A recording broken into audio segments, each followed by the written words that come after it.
കോഴിക്കോട് താമരശ്ശേരിയിൽ നിന്നും കൊച്ചിയിലേക്ക് വിനോദയാത്രയ്ക്ക് വന്ന ഭിന്നശേഷി കുട്ടികളടങ്ങിയ സംഘത്തിന് ഭക്ഷ്യവിഷബാധയുണ്ടായി. മറൈൻ ഡ്രൈവിൽ നിന്നും ആഹാരം കഴിച്ചതിന് ശേഷമാണ് കുട്ടികൾക്ക് ഛർദിയും വയറിളക്കവും അനുഭവപ്പെട്ടത്. കുട്ടികളെ ചികിത്സയ്ക്കായി ഇപ്പോൾ കളമശ്ശേരി മെഡിക്കൽ കോളേജിൽ എത്തിച്ചിരിക്കുന്നു.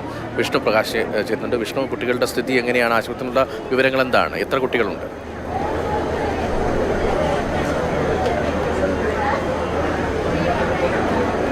രതീഷ്, ഇന്ന് വൈകിട്ടോടെയാണ് ഈ കുട്ടികൾ ഉച്ചയോടെയാണ് കുട്ടികൾ ഇവിടെ കൊച്ചിയിലേക്ക് എത്തിയത്. കോഴിക്കോട് താമരശ്ശേരിയിൽ നിന്നുമുള്ള സ്പെഷ്യൽ സ്കൂളിലെ കുട്ടികളാണ് ഇത്തരത്തിൽ കൊച്ചിയിലോട്ട് ഒരു വിനോദയാത്ര സംഘമായി എത്തിയത്. രക്ഷിതാക്കളും അധ്യാപകരും അടങ്ങുന്ന 100ഓളം വരുന്ന ഒരു സംഘമാണ് കൊച്ചിയിലെത്തിയത്. അതിനുശേഷം ഉച്ചയ്ക്ക് ഇവർ മറൈൻ ഡ്രൈവിലുള്ള ഒരു ബോട്ട് സർവീസിൽ പങ്കെടുക്കുകയായിരുന്നു. അവിടെ നിന്നും പാക്കേജിൽ ഉൾപ്പെട്ട ഭക്ഷണം കഴിച്ചതിന് ശേഷമാണ് ഇത്തരത്തിൽ വയറിന് അസ്വസ്ഥത തുടങ്ങുന്നത്. ഈ കുട്ടികൾക്ക് 50ഓളം വരുന്ന വിദ്യാർത്ഥികൾ, കുട്ടികളും രക്ഷിതാക്കളും അടക്കമുള്ള ആളുകളെ ഇപ്പോൾ കളമശ്ശേരി മെഡിക്കൽ കോളേജിലോട്ട് എത്തിച്ചിട്ടുണ്ട്. അവർ ഭക്ഷണം കഴിച്ച് കുറച്ച് കുട്ടികൾ അവിടുന്ന് ഈ പാക്കേജ് ഉൾപ്പെട്ട ഭക്ഷണം, മോര് ഉൾപ്പെട്ട ഒരു ഭക്ഷണപദാർത്ഥം കഴിച്ചതിന് ശേഷമാണ് ഇത്തരത്തിലൊരു അസ്വസ്ഥത അനുഭവപ്പെട്ടതെന്നാണ് ഈ നമ്മുടെ വിദ്യാർത്ഥികളുടെ ഒപ്പം വന്ന ആളുകൾ നമ്മളോട് പ്രതികരിച്ചത്.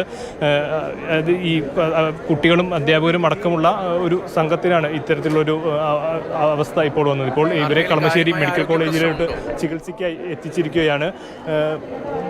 വലിയ കാര്യമായി ഛർദിയും വയറിളക്കവും ഉണ്ടെന്നാണ് പറഞ്ഞത്. ഇപ്പോൾ ഇവർക്ക് കോഴിക്കോട് വരെ യാത്ര ചെയ്യേണ്ട ഒരു സാഹചര്യമുണ്ട്. ഇന്ന് ഒരു ദിവസത്തെ സന്ദർശനത്തിനായിട്ടായിരുന്നു എത്തിയത്. അപ്പോൾ അവിടെ നിന്ന് അവർ മറൈൻ ഡ്രൈവിൽ നിന്നും തിരികെ എടപ്പള്ളി ലുലു മാളിൽ വന്നപ്പോഴാണ് ഈ വിവരം എല്ലാവരും അറിയുന്നത്. അവിടെ പലരും പല ഭാഗത്തായി പോയിരിക്കുകയായിരുന്നു. അപ്പോൾ പിന്നീട് ഒന്നിച്ചു വന്ന ഒരു സാഹചര്യത്തിലാണ് അറ്റം പറ്റം ഓരോരുത്തർക്കായി ഉണ്ടായ ഒരു വിവരം എല്ലാവരും പങ്കുവച്ചതോടെയാണ് ഇത്തരത്തിൽ വലിയ രീതിയിൽ എല്ലാവർക്കും ഇത് ബാധിച്ചിട്ടുണ്ട് എന്നുള്ളൊരു വിവരം ഇവർക്ക് ലഭിക്കുന്നത്. അതിനുശേഷമാണ് കളമശ്ശേരി മെഡിക്കൽ കോളേജിൽ നിന്ന് വിവരമാണ് ഇപ്പോൾ വിഷ്ണുപ്രകാശ് നൽകുന്നത്.